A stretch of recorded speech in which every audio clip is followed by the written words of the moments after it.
Nkamba oye! Nkamba oye!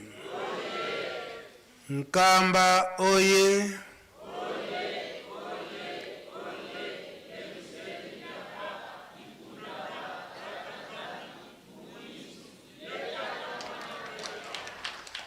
Ijiki oye! Ijiki oye! Ijiki oye!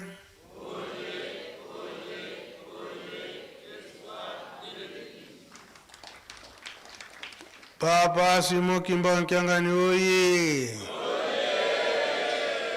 Papa Simon Kimba Nkyangani oye! Papa Simon Kimba Nkyangani oye!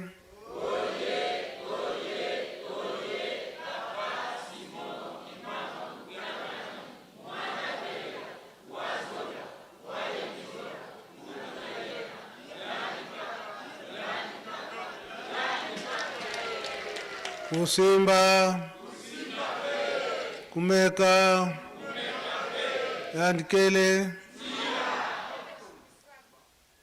onkombo ya tata ya mwana pe tata Molimo Santo. Lelo ezali mikolo mibale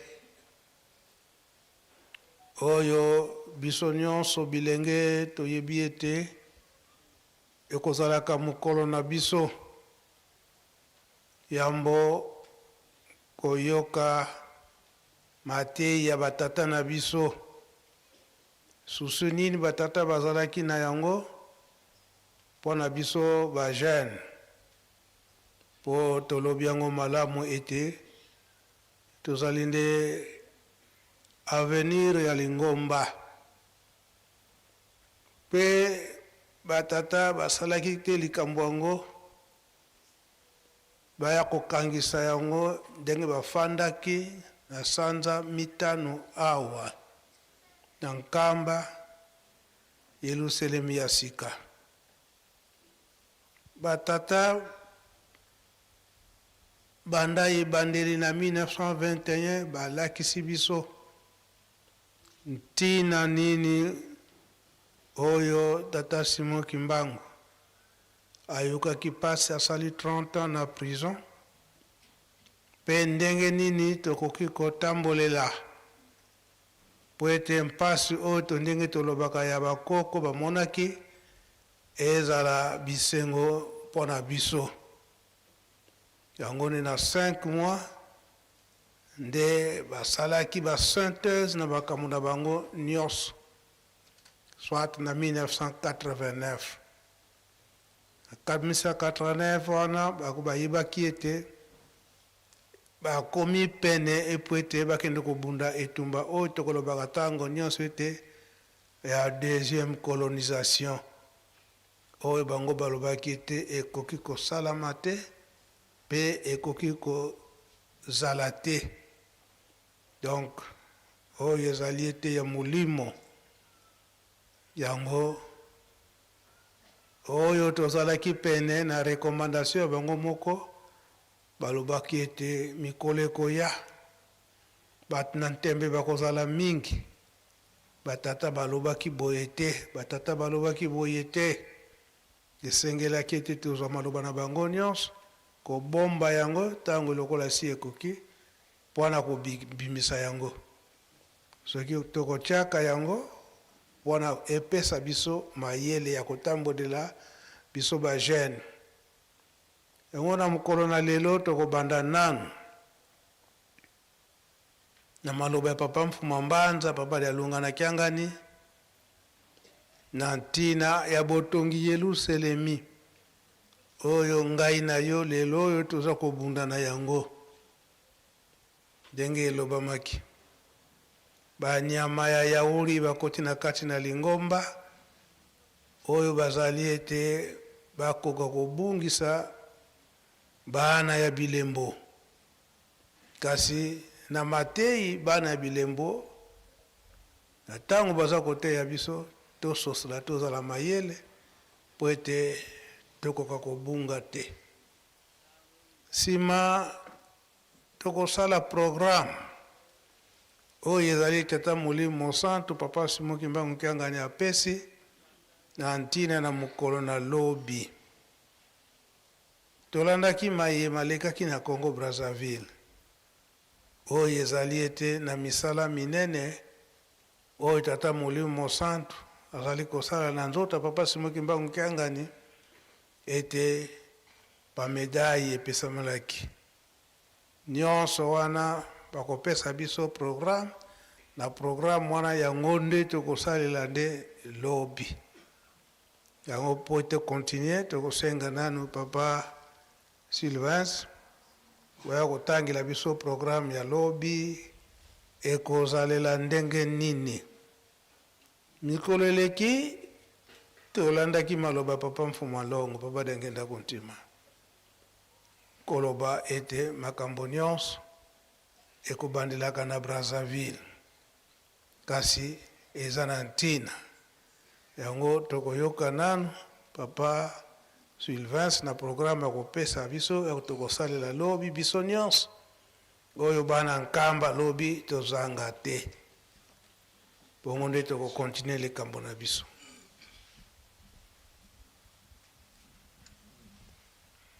Merci papa pona maloba na kombo na tata mwana pe molimo santo ndengo osili koloba na lotomo ya tata mokonzi abule pe mokonzi lingomba papa Simon Kimbangu Kiangani. Programme ezali boye. Programme spécial de la remise de médailles et diplômes aux chefs spirituels et représentants légaux de l'église kimbangiste, sa divinité Papa Simon Kimbangu Kiangani, en Kamba, Nouvelle-Jérusalem. Première partie. De 9h30 à 11h, culte au temple. Nous allons utiliser le programme de mercredi comme ce mercredi. Elingi kolobete ndako nzambe ya lobi kozala na 6h te kasi kobanda na 9h30 pona kopesa moto nyonso tango amibongisa malamu en uniforme moto na teni ya mosala na ye banganga nzambe na pembe ba chorus na ya bango ba pied gauche na bango ba faki biso nyonso.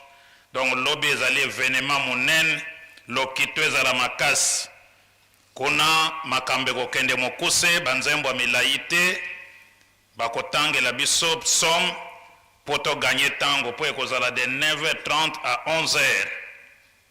11h esengeli tobima koto tanto kobima papa conseil direct papa André Mbenza Kiangani représentaka mokonzi abule tango nyonso ye atindaka ye akozonere na ye ya tongo misale kosala mbie bakotya basane ndenge papa komonela papa kokanga libonde li papa conseil direct nde programme première partie esili nde tokokota na deuxième partie yango nde ya mama na likambo.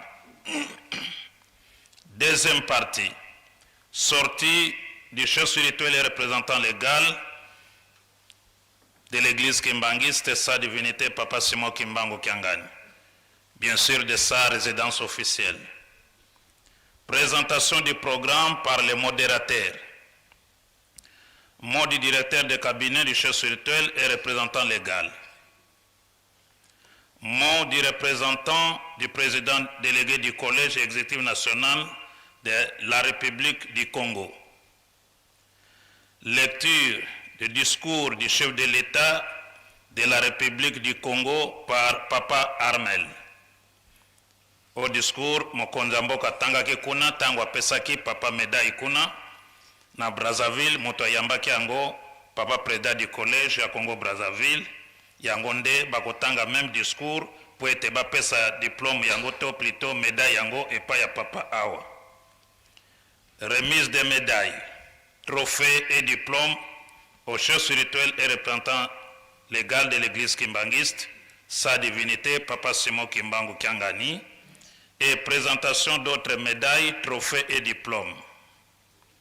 Honneur au chef spirituel et représentant légal, sa divinité Papa Simon Kimbangu Kiangani.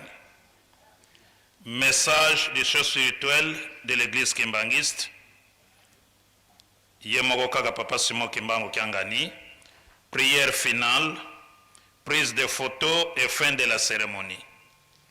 Donc papa, programme eko salama lobby nde yango wana biso nyonso tomibongisa toya ebele tokobanda na kilt de 9h30 à 11h tango tokobima koto tosilisi ba programme ndenge elekaka na tongo nde tokokota na cérémonie officielle oyo na kombo na tata mwana pe molimo santo. Amen. Merci papa pasteur okoki kozonga nayo. Koloba ete mai nyonso oyo ezali kosalema na ntango oyo bapapa esi balobelaki yango. Esi balobelaki yango batikali koloba yango maso. Nyonso wana mpona nini oyo papa Simon Kimbangu likambo azwaka ya kolongola mutu mwindu na mpasi. Tolandaka na tango wana tokolandaka pe tango nyonso maloba ya papa Mfumu Alongo papa dangenda kontima liboso mpasi bongo nde kosepela ekoyaka nsima. Pe na esika wana na tango ozwi likambo na yo na mpasi to ozwi eloko na yo na mpasi musala na yo na mpasi musala wana to likambo wana okobatela yango malamu okolinga kutu te eke mutu mususu aya kobebisa tina wana batielaka biso nde mibeko yango nde tokolanda sika message ya papa Mfumu Mbanza papa dia lungana po tozali na ntango na sanza na ye ya elonga nini likambo tozali kotikela biso ya suka oyo tozali korepete ntango nyonso.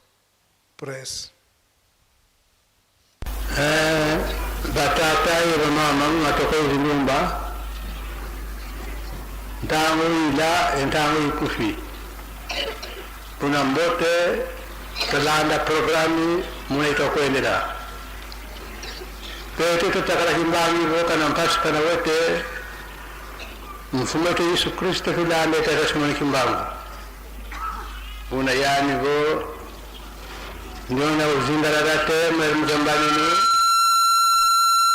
yani utamuranga nsendo muna mbote twakala kibwene tuzindalo lombote kadi mjita za zingi na bankamaloni lombote bake bankamaloni na mbingi kazingo watakimbangi kina watambulila siama kakamna mbita za woson zambi kavila kananga muntu ko zambi usalisanga muntu bana batoka simba salika zambi mpasi bamuna kazi zambi kala ndo tanga do kawundu ni jamuna kaka kuna idina vo beto mpe ntete mpasi ransanga mpasi kiesi mbasikala bubu tena muntu ngulu ngambote mkivana kadi anza salulwanga kuna zulu tamulila ngansendo kuzulu kakukukulu kuzulu msendo tukatambala kuzulu katika kukukulu ku atoto tukikilanga kuna zulu msendo tukatambala kuzulu zebombote tukivana pasipote tambula msendo kuna zulu katata nzambi kadi nzambi usenda muntu mwasali kuna kasalanga kuna zulu katata nzambi kadi nzambi usenda muntu mwasali kuna kasalanga kuna masemeto mpasi wamona zivozi mbuta zetu mpasi wamona msalika tata nzambi kansi nzambi kaya vo wakubi kadio ndungiri ya mwene kaka buna irina vo beto mpe kanere vo mzita za mpira mpira kansi mbote kwa kalangolo mlabisambu nzambi kalendi kutuvila kanako nzambi kutusali sana mnako mpikaliamu kadi tata nzambi wakubanzila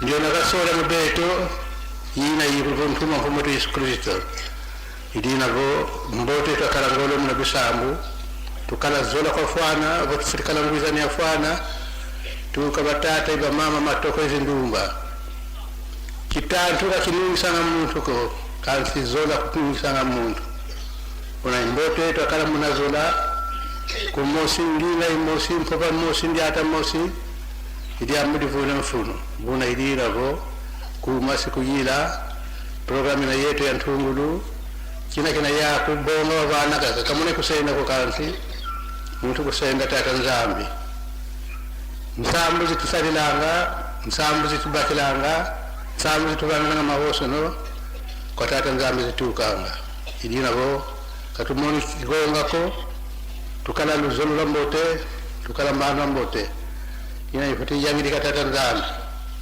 ina ifati na yangi dikabetaba Wilson situvambana detu bawoso no situkwenda mvua mpa tuvule mvuata mkulu tavuate mvuata mpa kadi tata nzambi ukutuvana ngantangu muntu kakudukenza ntimani buna mplamosi beto tutombokene kumbanza mbanza ya makanda yizindinga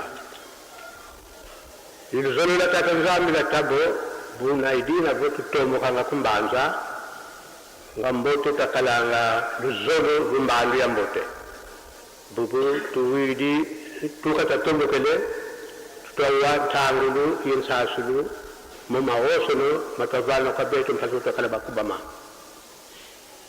buna idina vo batate ba mama zono tavuete mvua tuwanani tuvudi digo kadi sibari yule ko kambe ndo sanankia ndo sambi la yule yefuate ngoto tavueti patata iba mama ngati feti kala mbandu kayankaka ko musalla kata nzambi kutuvana ngantawo tangu yoyo wakubama wasiposa mvuatu wampa yoyo vula mvuata mkudu kadi mbandu ya yinkala isongolo ngambote takalabavisa uwaye lunda yisalila ili amuli vula mfunu kansika uwaye yofsa zono tavudide mvuatu wankulu kavueti mvuatu wampa ngoto tavueti ngoto tavudide muntu lenda kijia kyutu nchan sasa mbuati de ngoto nchan sasa mbudi de ngoto ngambote twakala njindu lujindu lwambote rumbandu ya mbote nzambi katuwila nzambi katusadisa muna mvita za oso kadiru twamona bubwebwene kansi mana katulenda ko nzambi iyalo ulenda ngamo sura ko bete tuvugulu ko tutambulu tomalule bukuiki dukale bukuiki lulunga ngehuile lukuiki lunga kutilunda lukuiki bete balonze katudinga la kumudanda kubasusumuna kalimba andi yuvulu yakaka mwe tutemo lukuiki lu machantalu mungu musuluka kampasi kasi mungu mko kuikiri sampasi kasi mungu mko sumulu sa kampasi jewe mbote tarantazo tula tambula mbote tasadira zo matalanta boska muna kiesi tukala ngolo za fwana muna bisamu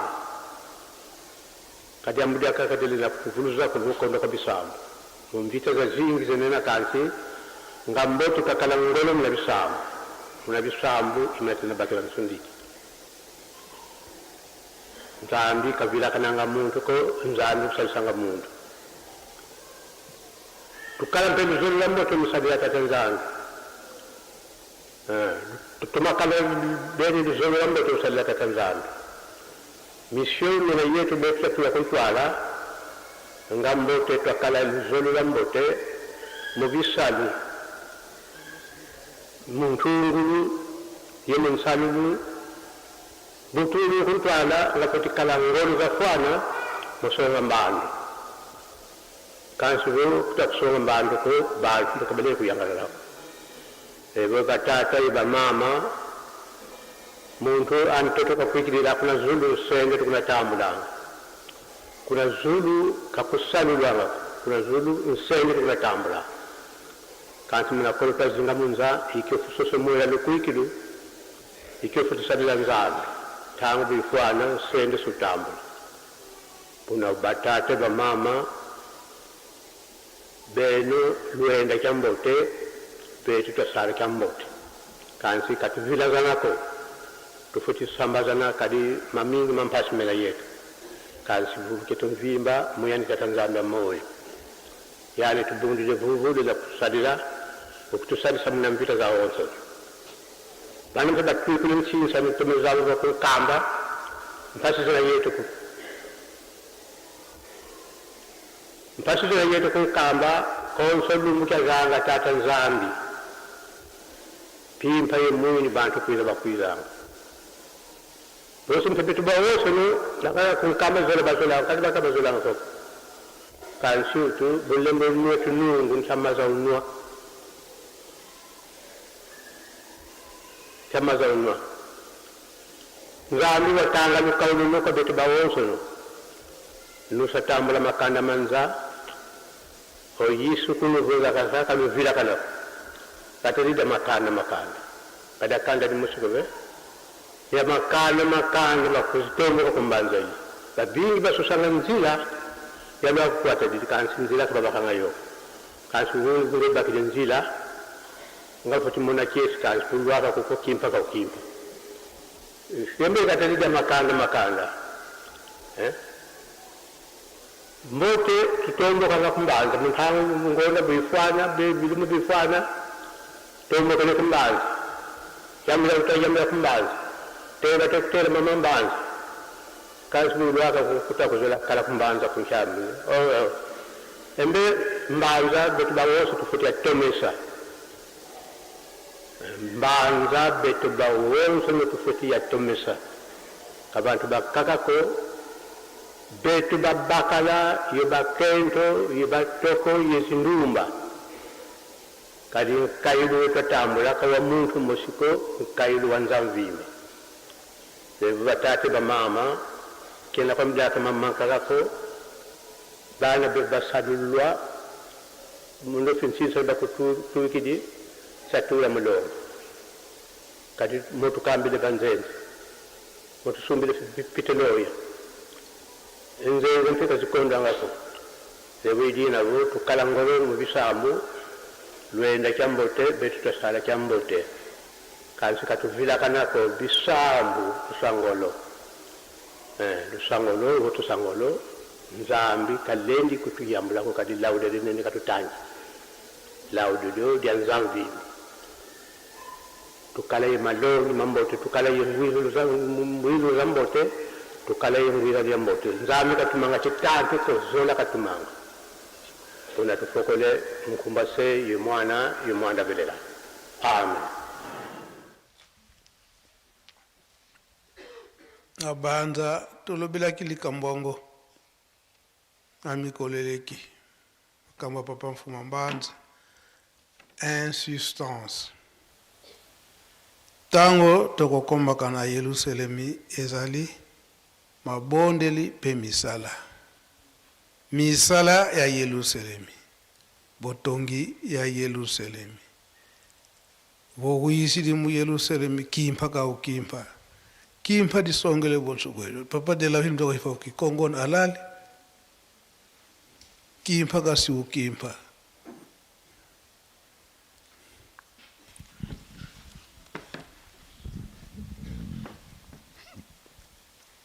na kombo ya tata ya mwana pe tata Molimo Santo papa okemwa musika na kikongo wana peut-être ekoki kozala lokola kokanisa merci kokimpa donc toyaka na Yerusalemi mabonde lipoto zwa nini mapambole ingeta osali misala nde ozongi kokimpa wana la lingala okimpa donc na lingala ilobi siko otika lisusu tranquillité. On dirait que baza ko benga no bimaka kankamba. Comme mal à l'aise. Et moi naka? Et moi naka yigiti. Sinze yoka oyoko luka mapamboli. Comme pressé.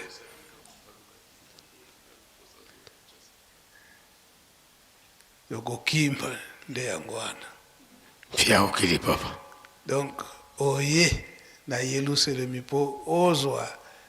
Donc faut oze la ngonga o tata mukonja bule akoyamba yo tranquillement osali pe misala tranquillement omoniki angonga ikoki okende to comprendre ne sikaona donc souci ya papa mfumo mbanza papa de lunga na izaliete Yerusalemi yango to kozilaka makambo maso kasi likambo moko aye kosouligner makasi abebiete to yebiete na botongi Yerusalemi bitumba eza makasi. Merci papa de la ville koko fada. Fia okili papa. Lelo bitumba eza mona tezo mona nate. Papa mfumo mbanza atika kiyango. Kasi alobiete to yebaka ete toza kosala ndengwana awa na mokili nde tokosalelaka misala ya Nzambe. Kuna na likolo misala ezali te kaka lifuti ndenge osalili awa na bokili. Yango conseil papa mfumo mbanza pesi biso koloba ete Yerusalemi ezali mutu moko te akoki kotonga me biso nyonso na lisanga. Kasi na koswana te na koyinana te. Sikoyo koswana ezali te. Koyinana ezali te. Papa mfumo mbanza papa de lungana amonaki makambo nyonso wana yango ateya kibiso yango lelo pe toye korepeta yango lisusu pomba te toza nanu na sanza na ye toza komona ke papa Simoki Mbangu Kiangani azali kotungisa biso surtout na bikateli papa mfumo mbanza lobeli yango na ntango wana ntsintsani kaka ntsintsani kasi na ntsintsani wana nde toza komona misala ndenge eza kosalema na bikateli toza komona misala ndenge eza kosalema yango mpona liteya papa mfumo mbanza totelemi nanu wana sika tokokota na mama na likambo oyo lelo papa Simoki Mbangu Kiangani atindi biso na ntina amilulu oyo ekoleka lobi na mikolo eleki totiaki maloba papa mfumo longo papa dengene na ntina ya lokumu oyo Congo Brazza azali kopesa ntango nyonso na lingomba tata Molimo Santu to na yemei na tata Molimo Santu papa Simoki Mbangu mpona ntango na ndenge babimisaka timbre oyo abimisaka timbre na ntango na 1927 ye mpe kaka oyo abimisi bamedaille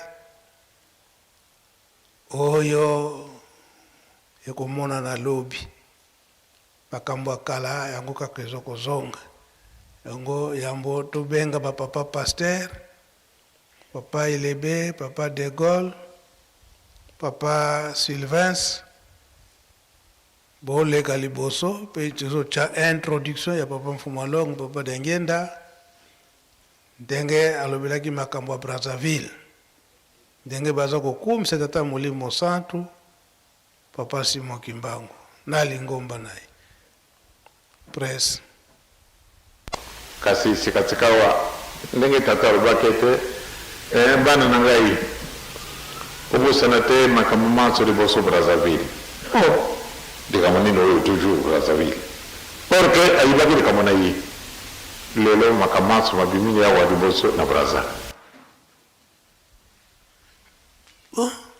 tosali kaka introduction ino batata Pasteur tokende na makambo oyo tata Mokonzi Bule atindi biso po ete tosala deja baprécaution ndenge ekoleka lobi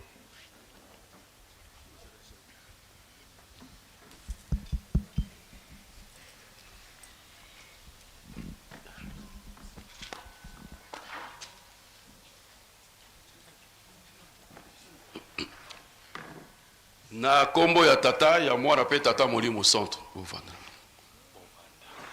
Merci Nkolo nakopesa biso maloba. Tokosalela programme ndenge tata mokonza bole mokonza lingomba apesela ki biso yango. Tata mokonza bole mokonza lingomba apesa ki programme ba chapitre oyo tozali kotanga.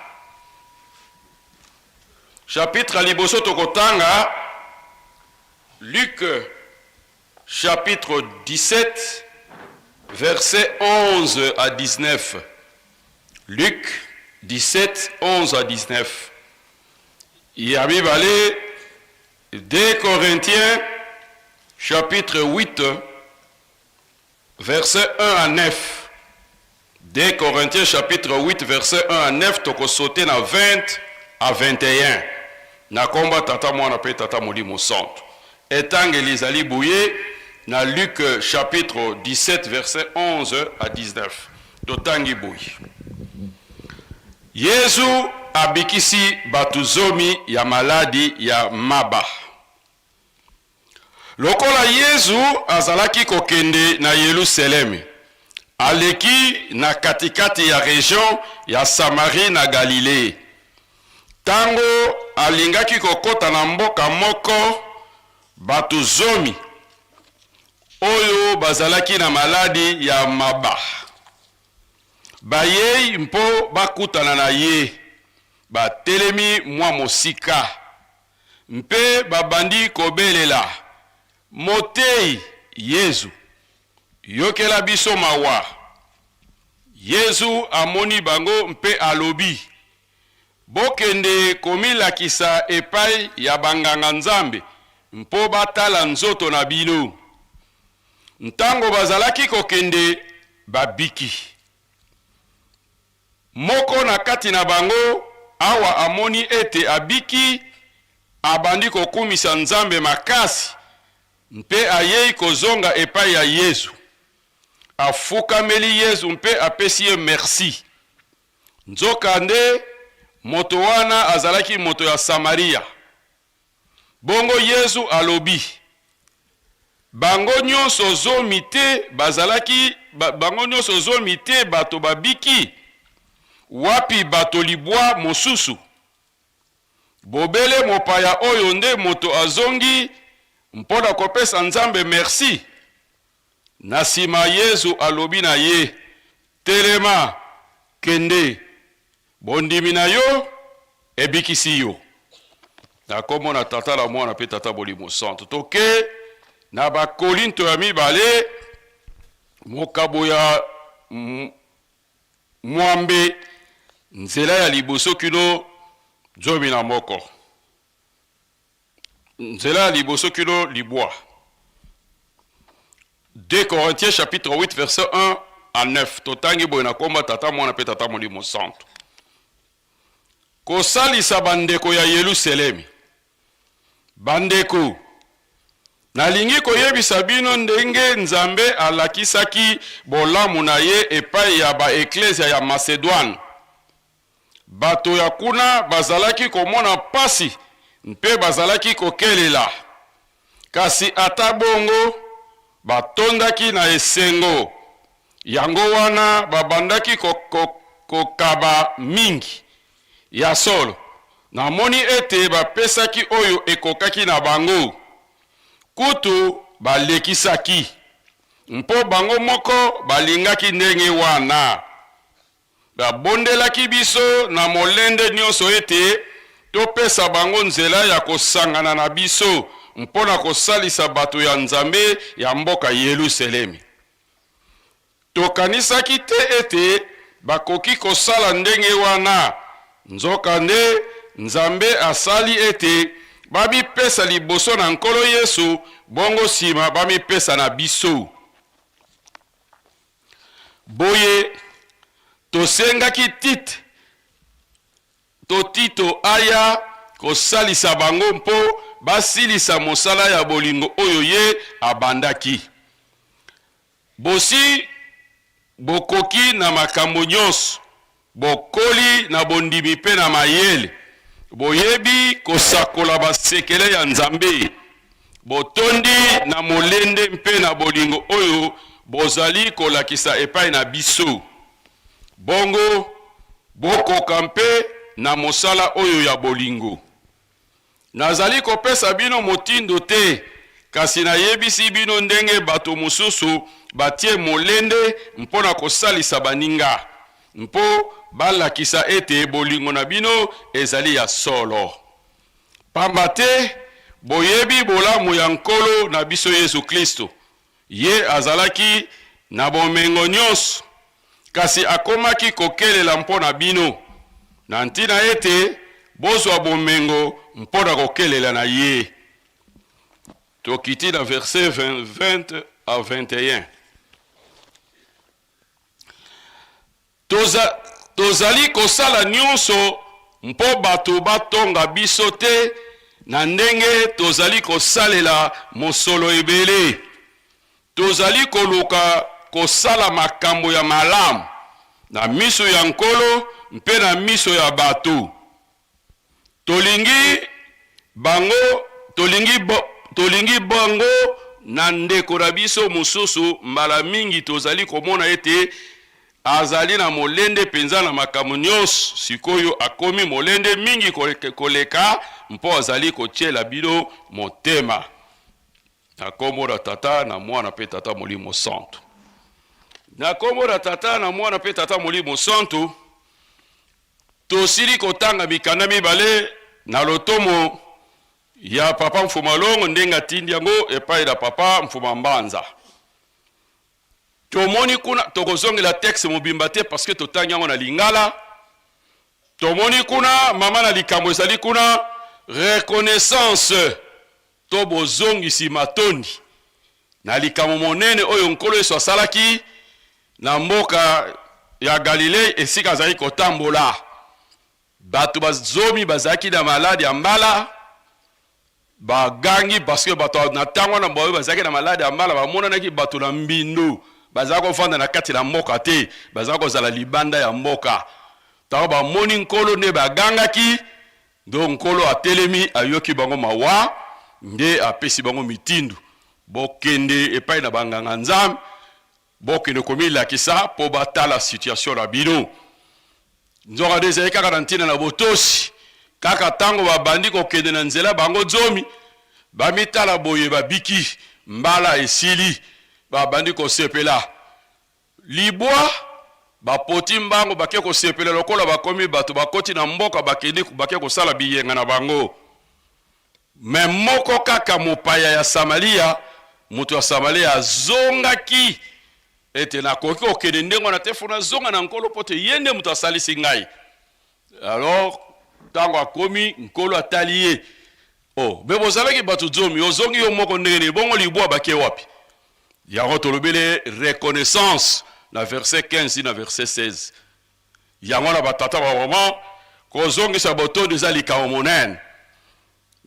Deuxième chapitre totangi ya Bakorinto ezali pona bikakatano o ezaki na lingomba ya Makedonia na Macedone. Na kati na pasi ba tribulation bazalaki nango me ba mipesaki pote basunga Yerusalem. Basala bosala Yerusalem. Alors yango na verset 20 ntoba Paul azali kopesa témoignage ete basalaki yango koleka. Tango mosusu bato bazalaka soki tosali musala munene batata bapesi 500 ba mama bapesi 1000 batata ba gagner ba mama ba gagner abe bino bosalaka nona de pekisa biso ki gauche apesi droite aye batete o eza offrande te o ezali nde mosala soki to sac ya sima eza na $10 soki to che 200 francs 500 francs sac ya sima to kosoma mbula nini poto sala mosala donc o eza mosala Paul zo attester yango que bazali kosala ngo bongo ezalaki kaka pona lokumu na nzambe te mais ezalaki pe pona lokumu na biso moko ndenge toza komona ba réalisation tozali kosala awa mituka ezali kopesama soki bapaya baye kotala papa apesi bo chauffeur ta bato yo kendo tika bongo na Mbazango kendo tika bongo na Kinshasa eza pona biso moko ba réalisation eza ebele batata pasteur bakoyebisa biso yango yango na batata to ba mama to moni ke na reconnaissance moko kaka azongaki kozongisa matondi epai na nkolo akwei kutura makolo na ye mpo na kokumisa ye na mosala monene oyo ye asalelaki ye. Rabi azalaki mopaya. Mosala monene mbano lifuti pe ya monene. Soki ozali kosala mosala moke, lifuti pe kozala moke. Yango wana soki tozali kolobela na introduction oyo papa apesi biso ya mayema lekaki na tina ya bato ya Brazzaville po bazongisa papa Simon aya koloba ke na Brazzaville makambo kitoko ko bando ko bima kuna batata ba mama tolandi papa conseiller principal nega pesi biso programme ya makambo oyo koleka lobi ezalaki na ntina na musala kitoko oyo bango basalaki tango papa Simon Kimango Molimo Santo abandi musala moye na 1921 mokonzi moko awutaki na ngambo kuna ya Brazzaville na mboka Mandombe batata pasteur bayebi histoire na malamba koyebisa biso yango ayaki kozwa lisalisi abikaki tango abiki akatisi na mboka na ngambo kuna asensibiliser bato mpo ete baya kozongisa matondi na mosala monene bango basali ndenge pe kokani na ndenge ba Paul bazali kotinda batito po bakende ko sensibiliser po te bazwa biloko ya kolesa Yerusalem. Yangola likambo ye ko bima ke na Brazzaville makambo kitoko e ko banda ko bima kuna na ngambo. Yangola batata ba mama lobi na ntongo tokomona yango. Tango biso moko tokoya miso na biso komona Maïto betre bilo le solo baka cesarité boko mona yango bino mo nda boko koma. Ezali reconnaissance. Reconnaissance wana epesi mérite epesi mbanu. Mérite e uti na mo latin meritum eliko ba mbanu gain litomba oyo mutu azwi. Batata ba mama litomba ezaka likabo o bapesaka na mutu oyo asali mosala kitoko. Bakoyi ko kubi mutu ka ko bima hero te osali eloko te obimi hero to tombole maboko boye ezalaka te oyo tombola maboko boye kaka oyo asali mosala kitoko oyo alongi malgré mikakatano to landi na message ya papa Mfuambaza esengeli to bunda po to longa yango mbanu to mérite eyaka na banzela misato to zongisaka makanisi tango nyonso na matei oyo papa Mfuambaza apesi biso mérite to mbanu na lobi eyaka na banzela misato nzela liboso ezali misala ya malamu bizalele ya kitoko mpe losambo biloko misato wana soki obi kokonjuge yango ya solo okozwa mbanu ya kitoko tokende otanga na Romains chapitre 12 verset 12 okomona likambo nini ezali kuna tomoni lokumu oyo nyonso ezali mpo na biso te to mpo mosala kitoko biso bandibi to tozali kosala me lokumu oyo ewuti na lola kuna epai ya papa Simon Kimango ye moko ndenge abandelaki mosala na ye ndenge apeselaki yango elaka eye kokita na 1918 papa Simon Kimango 18 toyebi ezali papa diange na kontima alandi matambi oyo ya papa Simon Kimango ndenge apeselaki programme lelo eye kokita na papa Simon Kimango kiangani ya 1951 ndenge azali kosalela yango ndenge tokomona mérite yango lobi na ntongo yango na batata ba mama bazali koloba na biso ete mosala tozali kosala tobanga te toza biso moko te soki tosali yango mpe kitoko tomikubisa teke biso tosali nzoka nde ezali mawa to grâce ya Nzambe.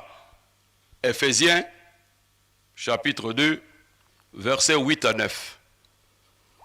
Nzambe batata ba mama azali mutu te po abongwana to azali mutu po akosa oyo Nzambe alaki akani ekosala makaka ekokokana tala lelo testament ya batata na biso bolingo mibeko pe bisala tala ebibisi mbuma oyo kopesa biso esengo lobi na ntongo tango tokomona yango batata ba mama balobi na biso te mtua nzenzi ilubantukili ya konki oyo tokomona lobi eza nango na ebandeli eza nanu katikati te ezali mpe suka te eza nde ebandeli ya makambo mpe ya mukete ya minene oyo ezali koya liboso ndenge ye moko papa Fomalongo papa Simo Kioma okiangana ezali koloba na biso ete mikolo ekoya banzembo ya mawa ekozala lisusu te kaka banzembo ya esengo ya kosepela yango nde ezali kozela biso yango baza koloba biso tosala bana botosi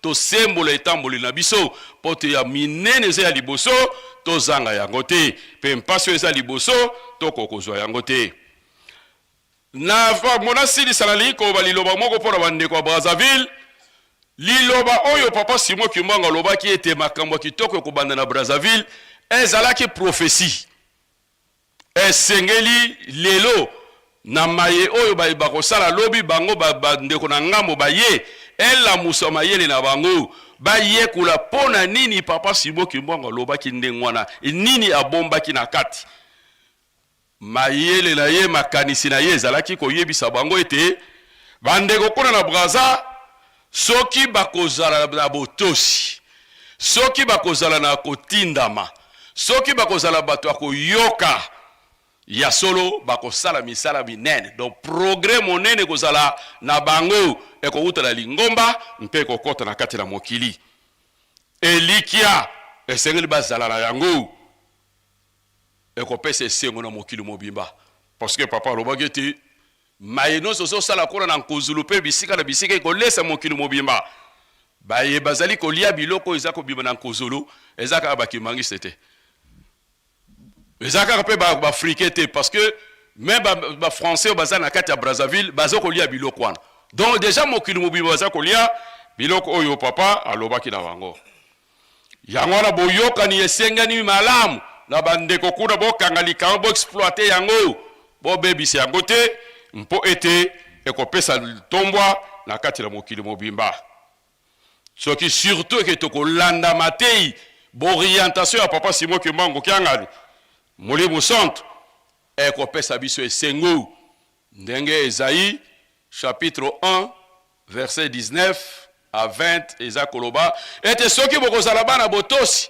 bokolia malamu biloko ekouta na ndenge na ndenge bokolia malamu bokozala nzoto malamu bana na bino bakotanga malamu ekonomi na bino ekomata makambo na bino nyonso ezala kitoko mpo mosala tozali kosala eza komatisa ekonomi ya mboka eza kaka mpo na biso te esengeli bosimba likambo wana vraiment malamu mpo te tokwesa likambo wana te mpo tosilisa mpo na biso banso bandimi bisika nyonso tozali na biso tozali awa présent mpe na bandeko baza bisika na bisika ezali kopesa biso ndakisa ete esika nyonso bakotelemisa biso na mosala nyonso bakopesa biso esengeli tosala yango malamu tosala yango kitoko tozala na koyimayima te tolandi message ya papa Mfuma Mbaza ete batongaka mboka na makelele te kasi na koyimayima te na esengo tokotanga Filipo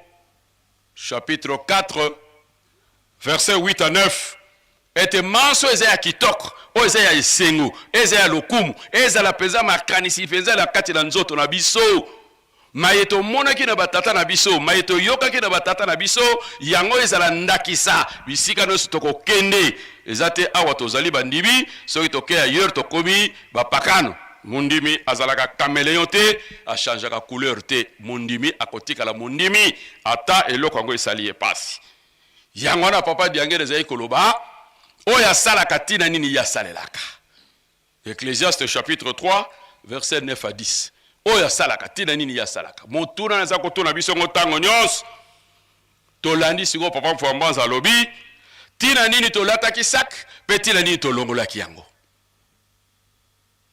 nani aza na yano akopesa parce que papa atuni yango moto apesa yano nani mpona nini olataki sak na bo balataki sak soki olataki sak te okoti na kati na lisanga okoti biso tolataki sak no nguya wana yo ozala yozwi yango mpona nini tolataki sak mpona nini tolongolaki yango yango na bakisi kasi mpona nini totumbaki yango soki totumbaki yango nani ayebi place ya poussière wana ezali poussière to garder yango mpona nini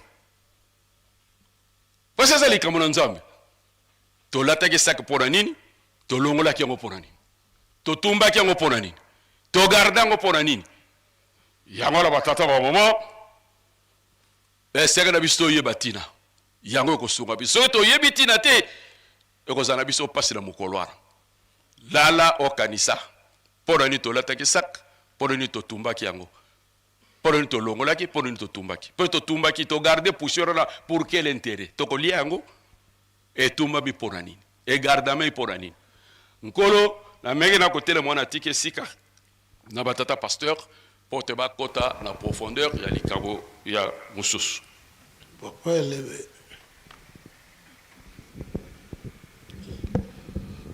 Na komona tata mwana tata molio mosantu merci nkolo pona maloba. Thème ya likambo reconnaissance. Kozongisa matondi na oyo asaleli yo bolamu. Biso bakimangiste bisika nyonso tu na masanga na biso totangaka Exode 20. Na Exode 20 wana premier verset Nzambe azali ko rappeler biso d'ailleurs na tongo totangi na pokwa totangi na ba programme na biso nyonso ngai nazali Yawe Nzambe na yo oyo abibisaki yo na Egypte na ndako na bombo. Introduction wana préambule wana ezali très important pour nini. Après ça Nzambe akamati mibeko ati kozala na banzambe bosusu te liboso na ngai. Nzambe alingaka reconnaissance. Nzambe alingaka ete asaleli yo bolamu oyeba kozongisa batondi mpe okangana na ye mpe otikala libela kaka na ye nde akamba yo te kino na suka na bilaka na ye nyonso ozala bandalala te okendaka na mopepe te. Et yango wana pe Nzambe toujours na reconnaissance wana a rappelé yango d'ailleurs na roi David. Abi David kobosana te ozalaki bobokoli na bampate, tu étais un simple berger gardien de moutons et j'ai fait de toi un roi. Yango balobaka David le roi selon le cœur de l'Éternel. Na longoli okuna nesika mpe na commission roi mokili mobimba bazali kotangela kayo. Yangwana Davidi azalaki toujours reconnaissant kokangana na Nzambe na ye mpe komikitisa liboso na Nzambe. Moto azalaka reconnaissant yende akozalaka ayebi komikitisa azalaka mutu na lolendo te. Yangwana ndenge batangeli biso na texte oyo. Lepre oyo abikisami tala geste ya komikitisa kozala na ye. Ba mosusu bakeye na bango. Mais ye asali débitou. Mpe ye abali kokumisa Nzambe à haute voix. Ndenge biso bakimangise to kumisa ka Nzambe na biso to yoka soni te à haute voix. Mpe azongi komikitisa kokweya na mabolongo oboso wa nkolo Yesu. Kopesa merci. Koyeba komikitisa ezali elemo ya reconnaissance. Koyeba komikitisa kozala na bonkonde botosi ya bozino penza komikitisa nde yango alakisaki yango. Texte batangeli biso ezali très important mpona biso na mokolo mwa lelo. Tala nano tata oyo mandombe soko prophétie ebimaki ntina ezalaki ayaki awa na kanisi ndeko na biso ya Brazzaville. Papa Badila akoke na profondeur pe na esika wana ayaki apo azalaki na mpasi lokola lepre oyo azalaki kosouffrir ya cécité ayaki aveugle. Tango ye abikisami azongi epai na bango na reconnaissance wana asali ndenge biso tolobaka ravitaillement ya nkamba. Premier ravitaillement yango euti kuna na Brazzaville na Mandombe tango ya ye na ravitaillement wana tata Kimbangu abimisi liloba soki yo sali likambo ya malamu liloba ebimaka na ntina ya acte même bénédiction. Isaac azoloba na mwana ne Esau kena koboma nyama lamba yango ndenge nga na kolingaka pona pambola yo. La bénédiction vient na ba acte oyo posé et sepelisi nzambe ndenge biso tokolobaka tata moyo monsantu soko ya sepeli biso tokozwa nini mapamboli. Il faut que sala likamo oyo e ko sepelisa nzambe na yo pe odjula yango mapamboli. Tozali kaka na likamo wana ya reconnaissance. Nzambe obiso tozali kosambela azali nzambe na bilaka. Nzambe apesaka bilaka mpe akokisaka yango. C'est vrai tolandi likamo na timbre. Tolandi papa Mfumalongo papa Diangena a rappelé biso makambo nyonso to ekobanaka na Brazzaville. Mais Nzambe azali le maître des temps et des circonstances. Yende muto atombolaka, yempe muto akitisaka. Atomboli kuna, mpe akitisi yao. Le maître des temps et des circonstances. Daniel chapitre 2, verset 34, ti rokene kuna na se Daniel chapitre 2.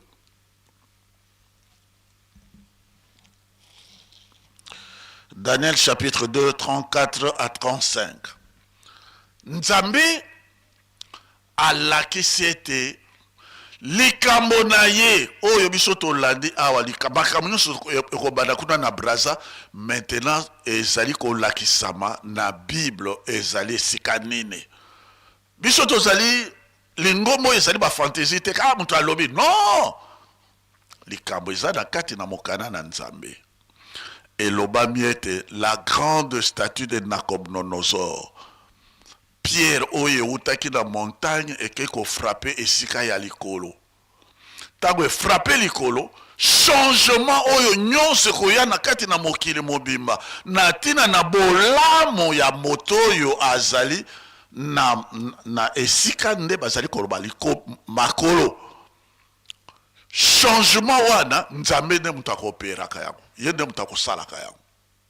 Nzambe de mutu akokisaka yango. Ndenge collègue alobi presque na conclusion na ye baninga na Brazzaville. Oui, parce que biso tozali koloba nini. Angola ezali botu. Biso wana Kinshasa loko ali bomu. Et Congo Brazza biso tolobaka nini ezali nde makolo. Totangi na Daniel chapitre 2 verset 34 à 35 et sika ya makolo nde sika makambo ekobimaka oyo etiaka changement na kati na mokili mpe bolamo ya biso nyonso tu. Ce n'est pas par hasard que biso tokomona makambo alobi, ce n'est pas par hasard que bilaka e banaki kuna na batimbre ainsi de suite tokoloba yako na mwa mokene sika wana. Tokoya kotala nini, tokoya komona ete na Esaïe chapitre 66 verset 1, ba chapitre ezebele na koko da kabatika kawana, Esaïe chapitre 66 verset 1. Et lobi na biso ete likolo ezali kiti na Nzambe, mais awa na se nde ezali marche pied na ye esika yati makolo na ye. Yango na papa Diange na tonaki biso soko likolo ezali kiti na yawo soko Nzambe atelemi wapi atelemi awa na se esika biso tozali esika makolo na mpe ezali. Mais ye moko alobi makambo nyonso tu ekobanda kuna ezali position ya moto te mais position ya ye moko Nzambe. Position à mon côté, mais position à Yemoko Tata Nzambe. De deux. Tata Nzambe nde a lobaki likamuna pona ko lakisa nini pona ko lakisa ete Dieu grand. Likolo nyonso tout azali au-dessus ya ba univers ya toute la création. Yende azali likolo na manso yende Tata Nzambe. A lakisi royauté na ye oyo ezali ya munene. Yempe alakisi yango. Soki alobi na se ezali makolone, c'est-à-dire banso tout tozali na kati na mokili, tozali sous autorité ya ye Nzambe mosusu te. Nzambe alakisi yango kaka elemo na Moïse. Alors Moïse abeti nzete, akwesi nzete wane bongwani nyoka. Pharaon ameki ko copier na banzete na nyonso tu emelami na nzete ya Moïse. Nzete Moïse akamati a telemisi yango. En ce moment-là, Pharaon azaki na pouvoir te. Nzambe alakisaki ko autorité oyo Pharaon azalaki nango. C'est lui Dieu le souverain. Te tango ba traverser mer rouge kunande Pharaon qui reçoit la déclaration que le Dieu de Moïse d'Israël est véritablement Dieu. Et si kaboto yo komona nkolo Yesu mpe pona kolakisa ete yazali monene na Matthieu chapitre 28 verset 18 alakisi tout pouvoir m'a été donné dans le ciel et sur la terre kolakisa ete yene Nzambe mwana yena azali mokonzi na likolo nyonso tu ezali kokonzama na ye eye pa azali mokonzi awa na se. Yango na lobaki na prière sacerdotale tosambelaka notre Père qui est aux cieux, que ton nom soit sanctifié, que ton règne vienne, que ta volonté soit faite ici sur la terre comme au ciel. Et tant que tata kimbango aye, tata kimbango abunde tout maneti a longi, tant ya longi le 29 juillet 1952 na Loa. Tata kimbango alobi mokili mobimba ezali na ngai mokonzi moko roi moko lingomba moko pona kolakisa ete tata kimbango tata Nzambe nkolo Yesu tata kimbango moyo mosantu azali mokonzi ki bokonzi na ezali ya likolo ya makambo monso epe na se yende azali mokonzi na se pe na se na likolo yango na ya lobaki na décision na ye mwinda kokoma mondele kokoma mwindu, c'est-à-dire au temps fixé par Dieu bokozala lisusu baombo te bokozala na bonsomi bokomitambolisa bino moko omoni souverain mokonzi soki alobi esalami pe na 1957 tango yazalaki na mbula toko sambo eh bien Ghana zwi indépendance na 1960 17 pays africains de l'Afrique noire bazwi indépendance liloba na Nzambe soki alobi iye alobi ndenge pasteur de Gaulle alobi soko Nzambe apesi elaka alobi ekosalema. Mais lorsque ezali kosengamela na biso nini reconnaissance toyeba monene na ye Nzambe toyeba ke ye nde azali ye et soko biso tozwi tokomi na esika ya boye ye nde moto azali ke biso tozala. Bien sûr ebandaki kuna na Brazzaville mpe na mboka na biso mokonzi ya mboka mpe aye 6 avril journée chômée payée pour sur toute l'étendue. Et puis journée du combat de Papa Simon Kimbangu et de la conscience africaine. Il y a un pasteur de Gaulle a rappelé qu'on a Brazzaville na médaille na cérémonie biso tout ça comme on a ezalinde likamo ya prise de conscience ya biso africain natina na likamo ya Tata Kimbangu natina na likamo ya Nkamba Jérusalem et mon konzamo kapé abakisi les sources que ville sainte Nkamba Jérusalem.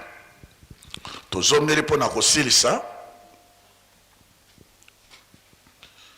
likambo yo na 1887 Papa Kimbangu na Latin Zoto na 1887 na 1987 centenaire ya Papa Kimbangu. Soki biso tozali koloba centenaire ezali kaka mathématique était centenaire soki tolobi 100 ans ezali na kati na Bible okoki kotanga yango na Apocalypse 17 verset 12 à 14 kuna okomona ete bapesaki na mokili pouvoir ya 100 ans, c'est-à-dire une heure ezali ko représenter 100 ans, un siècle. Tandis qu'un jour, comme Saint-Pierre, alobaki na 2 Pierre chapitre 3 verset 8, un jour c'est comme 1000 ans. Et donc, une heure c'est 100 ans. de kotanga ngo kuna soki ba 1 heure, ça veut dire 100 ans. Et puis wana na Apocalypse chapitre 17 verset 12 à 14, na 2 Pierre chapitre 3 verset 8, un jour est comme 1000 ans, et puis 1 heure c'est comme 100 ans.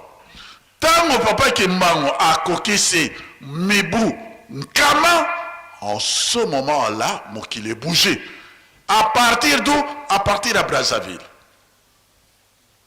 Quand on est à Brazzaville, mokonzi mboka sali timbre poste. Timbre wana etamoli na mokili mobimba. Événement wana esepelisi yepe nzambe. Kosala ya salaki wana mokili ningani 1997 boye bayebi les événements dans le monde d'histoire, perestroïka et bandi, mokili bandi ko ningana et bandi 3 ans et demi. Ex-URSS, nyon surtout et quoi comme château de cartes, pays de communisme, nyon surtout et ka. Nyon so wana azali ko sala yango pona nena azali ko ningisa mokili. Babitumba nyon surtout ozali ko mona ba nyon azali ko ningisa yango pona nini.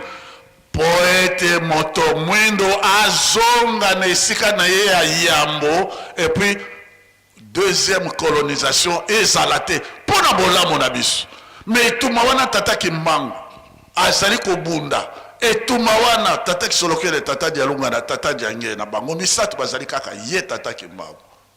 Et tuma oyo tata Simon Kimbangu Kiangani azali ko bunda na mokolo mwa lelo. Ezali kaka pona nini? Moto mwindo azonga na esika na ya mona paradis terrestre, et puis azala lisusu recolonisé. D'où reconnaissance. Voilà. Oya azali ko sala la bino bolam, oya azali ko tombo la bino, oya azali ko sale la bino onyo soto bozali nango bosenga, yene azali ko mériter reconnaissance. 100 ans. 100 ans toko développer mingi te to kamati kaka exemple wa pour ezali lié na likamo esalamaki na terme toko développer na babisika mosusu pe tant ezali te ba collègue mosusu pe ba kozongela. Pour terminer to beti sete na likamo oyo batata ba mama ba jeune e biso pe ba kimangis na biso ba totozalia na biso tozali na musika nazo salela bino kaka rappel oyo ekopesa prise de conscience pe na kati na biso. Rappel wana ezali nini? Kolongwa na cercle te, kolongwa na esika ya oyo azali ndenge lobabaka ne pakwa. Ainsi parle l'Éternel Dieu. Yene mtu azali na bokonzi, yene mtu azali na mvoile, yene mtu azali na programme. Soki olongwe na makolo na ye, soko tosi ye lisusu te, omekiti si liboso na ye te, okei pembeni, tala ba conséquence. Je prends seulement un seul homme. C'était Lot. Lot, na conseil à moi si na ye, balobi, biso toke na Sodome et Gomorre. Yo tikalawa, na zama de sobe na yo, biso toke. Tango ba mwa kei kuna, yo tikala na zama biso toke na sobe biso toke na biso na ville. Biso toke na ville. Kuna de balam, kolia komela, ambiance ezali kuna biloko koteka ma bien, tout ça toke na biso. Tango ye alongwe kaka na makolo, cercle wana. Abraham, mutu azali ne pakwa, mutu azali ne laka. Ye alongwe na makolo ne akei, kuna esika ya kenaki. Kenaki kuna, tala pase ke kokwele la bango kuna. Likama ekwele li bango. Bref, Sodome Gomorre ye kozika. Ba bibi. Batata ba mama. Mokolo oyo ezalaka mokolo ya pasi po na mwasi ya Lot. Tango likama wane ekweleli ya kriye Lot. Likama wana ekotelaki Lot. Vinyo sotu ya Lot ekomi kaka zako yoko kaka voada. Lot. Akoma moto akwiti. Lot. Vous voyez? Et fin de fin, akeko sangana na bana na ye. Aboti Moab, aboti Ammonite. Fin de fin, les botawana c'est comme des cousins dans la famille. Fin de fin, ba Moabite, bango bakei kuna bango nde babaraki bayokisaki baisraélite mpasi so botango na kati na bible. Eh bien ntango baisraélite babimi mpo bakende na mokili elaka, ce sont des Moabites qui ont barré la route na bana d'Israël. Et ils ont donc contournaki bango, bapemeli bango biloko ya kolia, babengani bango, tala kolongwa na cercle ndenge eza kopesaka somo ya makambo. Et puis ce sont des Moabites, roi na bango Balak. Ye mutu akenda kobenga Balaam mpo ete ba maudire et bana na Israël. Voilà ma conséquence. Kolongwa na cercle te, et Saint Paul na Hébreu chapitre 10 verset 25 alobi yango, ne désertez pas votre assemblée. Kolongwa te na esika ya esamelo na ecclesia na Yerusalem. Wana mutu alobaki yango Saint Paul na Ancien Testament nde tokamati exemple à l'autre.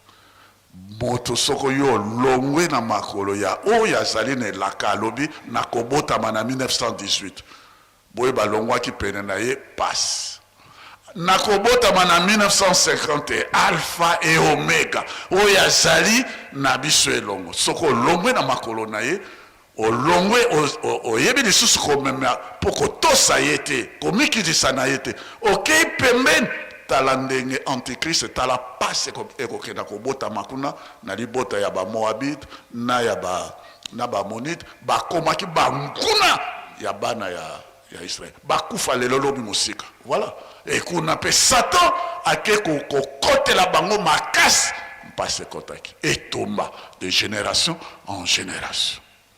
Donc tata maman kembangisi moto akosa yo te tikala na esika ya cercle na ecclesia na yo ko déserté yango te kolongwa te, zala na kati ezala na pasi ezala na bisengo tikala na kati ya lingomba tonga Yerusalem mpo na nini ozula nango mapamboli na kombo na tata mwana tata molio mosante. Merci nkolo mpona maloba.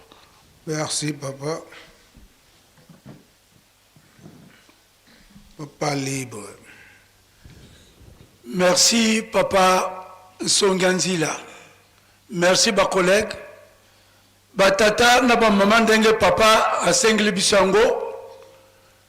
Ndenge nini likambo oye bandaki ya makambo nyonso tu ekobadelaka na Congo Brazzaville.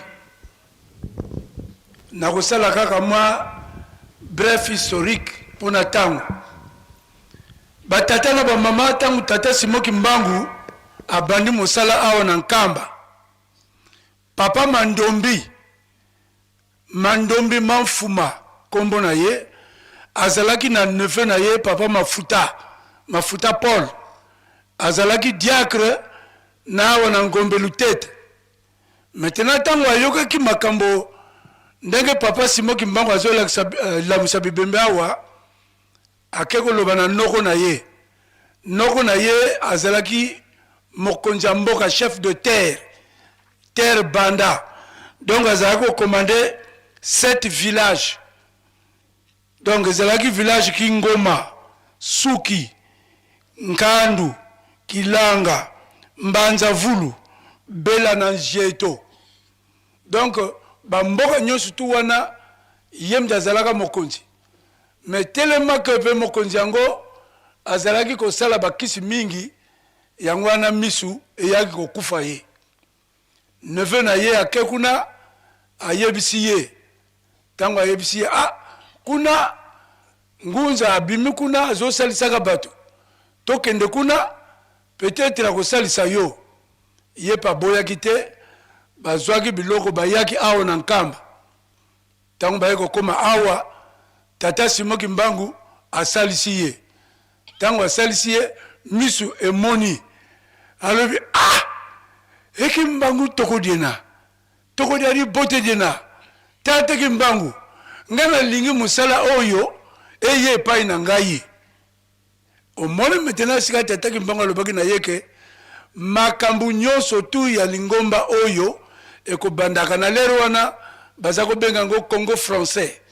Donc ekobandaka na Congo français eye na Congo belge eke na Angola après Panzani na mokili mobimba. Alors na tango azongi na mboka na ye asangisi les 7 villages oyo bamikonzi bazalaki kuna bina bango. Papa Simoki Mbangu azali koyamba bamipaya ebele. Donc malamu bosalaka bozwa biloko bokende kotikaka na nkamba po alesaka bato. Donc nsinsani ya liboso ebandaki na biloko ya kolia. Alors deuxième mbuta susu ayaki awa Papa Matuba Samuel. Ye azalaki longi epai ya ba protestant na Musana. Alors kuna Dr Fram aponiye na ye na tata Mfwama na tata Paul Yufudi balobi kende nanu na nkamba okende kotala makambo kimbango aza kosala simba ye nanu ne lamba bongo tala je seni na kosala oya koyebisa biso bakamataki mutu moko akufa misu bapesi ye. Or tata Kimbangu na tata Matuba bayebanaki depuis Léopoldville parce que Papa Kimbangu azako sa na huilerie ye na Citas. Alors akomawa Papa Simoki Kimbangu ayambi Matuba ndenge nini bisoto ye kaka wa alors na tongo wana na tango Papa Simoki Kimbangu abandi mosala ya kosalisa bato malade tata Matuba ke asimbe lamba. Tango asimbe lamba Papa Kimbangu moto asimbi ngai totelo minanu wana batatela ba mama bandimi bomoni esika balobaka na lingomba na biso ke molimo soko zozwa molimo soko basimbe il faut katana soko katani te za molimo ya solo te naza meme na mukando Papa Mbanza komaki pona makamba molimo. Tata Matuba tata Kimbangu alobi mutasimbi ngai ale mpvp katani abaluki boye Matuba soko bapesi yo musalo yo kokoka yango ya lobi na kombo ya nkolo na kokoka yango. Alors tango Matuba zongaki ni premier temple na lingomba na biso efunganaki na le 17 mai 1959 ba photo ezali makamnyoso nazoloba ba photo ezali le 17 mai 1959 nga nazalaki na kati nazalaka na 12 ans. Kuna Papa Jangenda alataka mapapa soso ya pembe na soso ya mwindu ezalaka na liboso na biso. Donc ezako tambola nzembo ebimaki zunganisa jula ya onso nkundi kwei si wakadila. Donc toturi Papa Jangenda mendenge nini basosoyo ye tosito kabwani na butu na moi. Alors toyeko koma na 1900 na le 2 juin 1958 ba français bayeko pesa biso liberté de culte. Bokoko bondela na bino tokoki kokanga bino lisusu te. Donc ya wana makambo nyonso ezako kangamena na Kinshasa bibubu. Toyeko koma toyeko zo makambo ya timbre centenaire. Timbre wana papa ezali lobi na komemango naza mwana pake mobimba ya batembre ezala ndako kuna. Timbre wana elongi tata Simoki Mbangu ekendeki partout nani moto apesa kiango président kaka oyo aza na place lelo.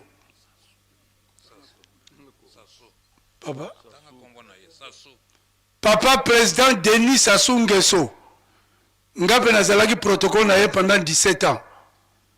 Donc fanfare Kimbangiste a memi yango na Guinée sans que to futa ta tikate logote rien akeko lo bakuna sema fanfare.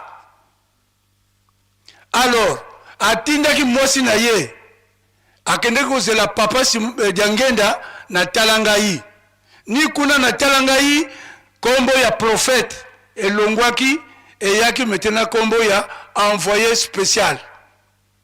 Donc makambo ebandaka na Congo Brazza. Tant que comme le 2 septembre 1962, Nikuna bayaki kotel misa collège ya Liboso. Ezalaki collège national.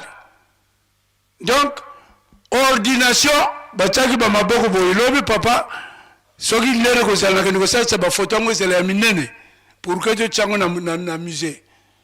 Donc, ordination, ya ba mbuta ya Liboso et bandaki na Congo français. Donc, Tata Matouba azalaki représentant légal au Congo. Donc, Tata Nsomi, premier suppléant. Tata Mfuka, premier suppléant. Papa Jabaronda, Oya Salaki, Atongaki Mausolée, Oya, Papa Simon Kimbang, il est deuxième suppléant chargé de construction. Donc, Makambo Mingi, Ezako Bandana Congo français. Papa Simon Kimbangu Kiangani. Tango aye Brazzaville na 5 mois. A Komikuna, ayako ko rappeler likambo oyo ya le 17 mai 1959 à Touni. Eloko nini monanaka biso to lobi papa soso e monanaka mususu ya pembe mususu ya mwindu.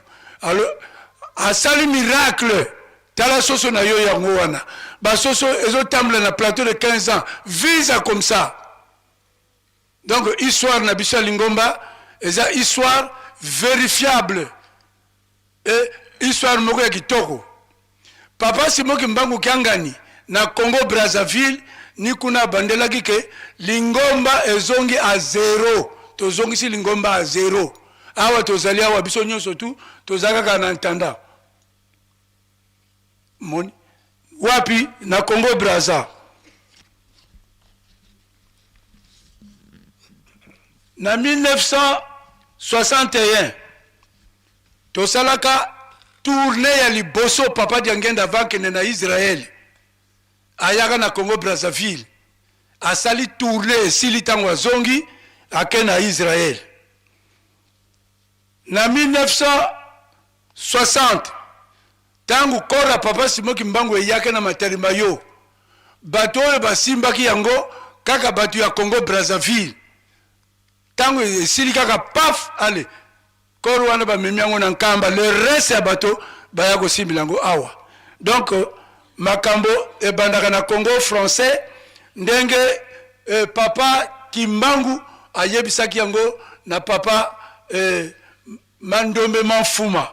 Na 1961 kala tangu lingombe bandaki tozala ko pesa mbote ndenge tozoko pesa kate. Donc tozako beteka bravo papa. Na 1961 tangu papa Diangenda ye na Brazzaville Tata Nsomi alobi mfumu kunda bakunda yo mokonzi akunda na lingala na yebite soko kokumisa mokonzi bakumisa ka ye donc ba beteka bravo te donc ya ko beta vous et bandaka na zande parce que tu as ressemblé na zande. Il y a 2 septembre après na lobby yango. Donc batata na ba mama voyage à Liboso ya papa ya lungana na Congo Brazza pigeon à côté na camion na se toke na yeti kunzulu camion zo côté na ba mai ti tozongi kaka ti aye kotika papa ti na beach après ezongi na plateau de 15 ans ba pigeon eza kuna tangu papa Simon Kimbangu Kiangani aye na Brazzaville atie musapi boy pigeon aye atelemi na likolo ya musapi photo wana pe ba photo nyoso wana ezali biloko nyonso tu yango wana batatela ba mama lelo oyo Teni Sassou Nguesso amoni mosala oyo tata Simon Kimbangu Kiangani azali kosala amoni yango très bien yango wana akangi ba bureau na ye aye na plateau de 15 ans ba médaille aye ko pesi yango na plateau de 15 ans et ça le marate biloko ya l'état apesi yango na ya papa o to komona lobby et bandaki na ba musicien apesi na bamusicien eye ya lingomba elongo na lingomba sikasika oyo ya chef spirituel oyo tokomona lobi yango wana Congo Brazza ezali ebandeli ya makambo ya kitoko papa alobaki ya kitoko mais pe soki totali mpe ya mabe mpe ezali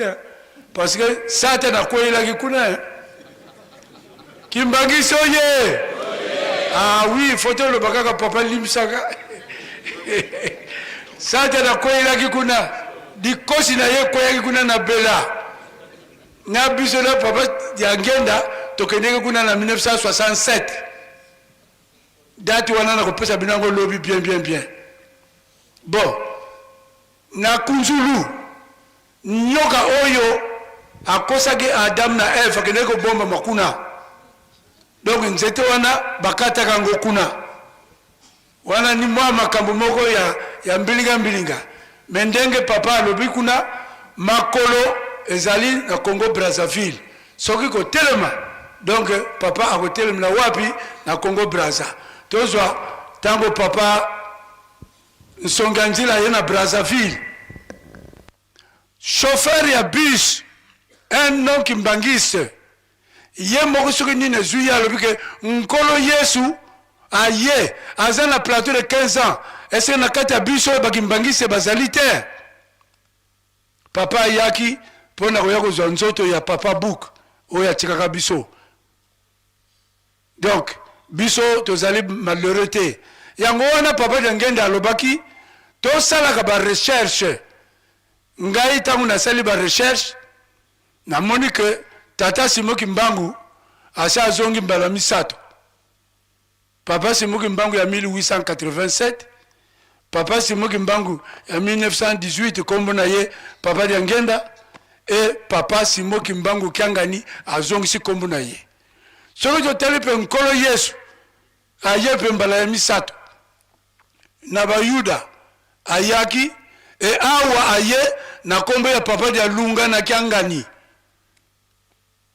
batata na ba mama bakolimsanga nzete oyo boza komona le 16 août 1994 tozwaki na cours biblique tokendeki na tadi oyo papa dia lunga na aza kotambola nango akamati abwaki ngana ke na zwango abi okokende nango wapi ngabi papa nzete yo simbi obwaka boye ate na komema ngo na Brazza abi pesa nga yango na zongisi yango asimbi yango na maboko mibale boye apesi ngai me nzete oyo ezosala mwa makambo bafere Kimbangisi oye bitumba oyo oyo bimi na Brazza nzete oyo ezosala affaire bana oyo bakuti Brazzaville baye awa nzete oyo esali bango affaire bokilo na ngai ayaki komeka nga nzete oyo ebengani ye Kimbangisi oye bana ya papa oye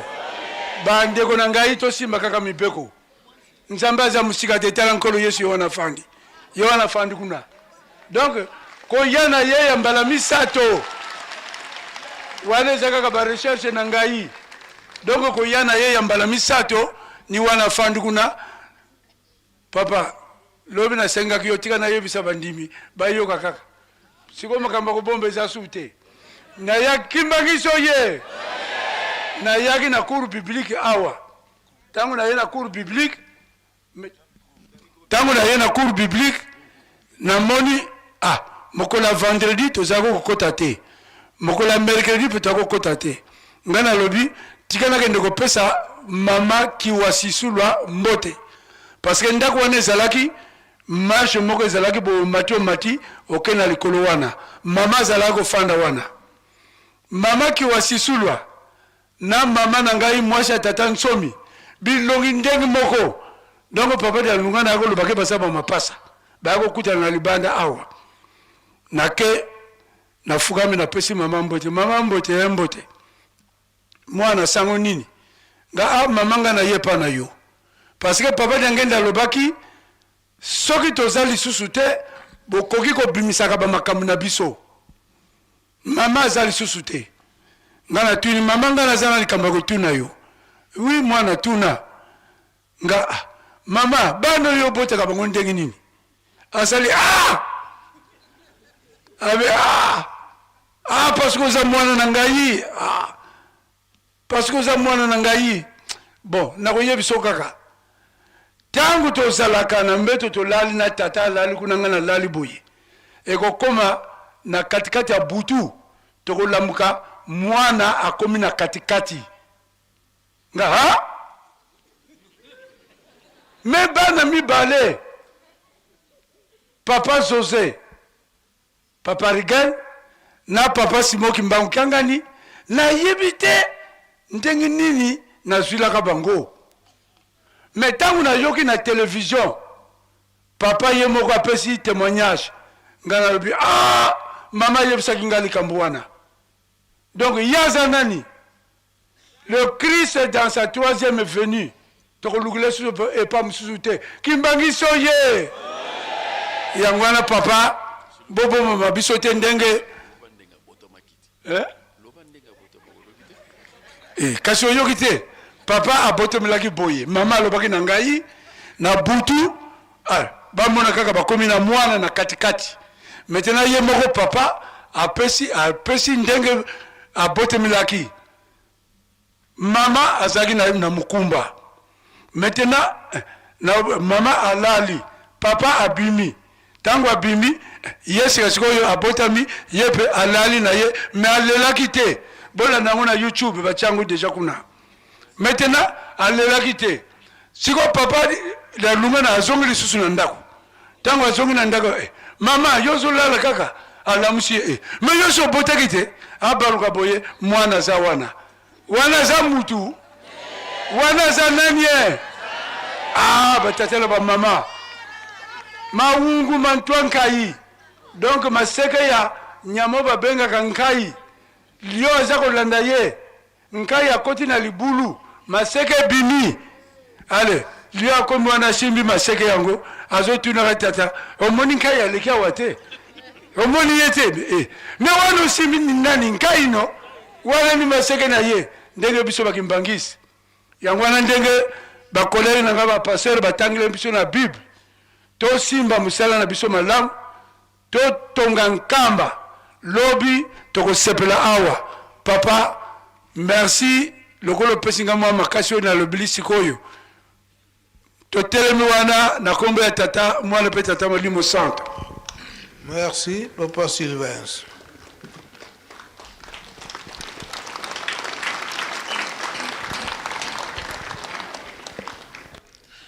Merci papa pona maloba na kombo na tata mwana pe Molimo Centre. Sije ya lelo oyo tata mokonjabule papa Simoki Mbangu Kiangani apesi biso ezali vraiment très intéressant. Toyoki ndenge papa Pasteur Kabemba tangi pe alimboli tolandi intervention ya révérend Elebe pe toyoki ba témoignage ebele pa ya historien na biso papa libre thème papa pesaki biso ezali reconnaissance.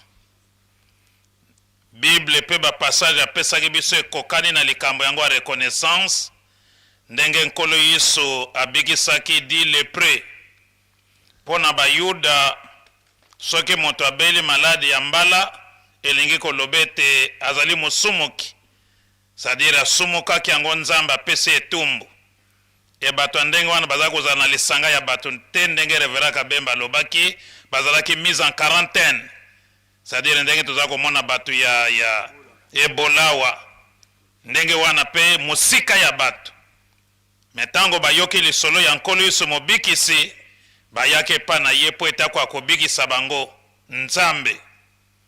Nkolo Yesu arekomande bango bokende na banganga nzambe yango pe importance ya banganga nzambe me ye moko sa abikisaki bango kuna ezalaki lokola formalité lokola batosaki liloba ya nkolo Yesu kokende bazokende bamitala babiki kobika babiki 9 mobimba bakena bango biyenga kosepela po ete babiki bato balongwe na maladi ya soni mpona bayuda maladi ya mbala ya lepre ezalaki maladi ya soni me moko kako azalaki kutu moyuda te aye kozonga epai ya nkolo Yesu kopesa ye merci koganga nesengo pe kokumisa nkolo Yesu reconnaissance apesi ye merci enkolo Yesu akamwe pe atuni me wapi ba mosusu libwa mobimba to nefu mobimba bo bake wapi yo ye komona ka yo moko pona kopesa nga merci yango alobaki kondima na yo ebikisi yo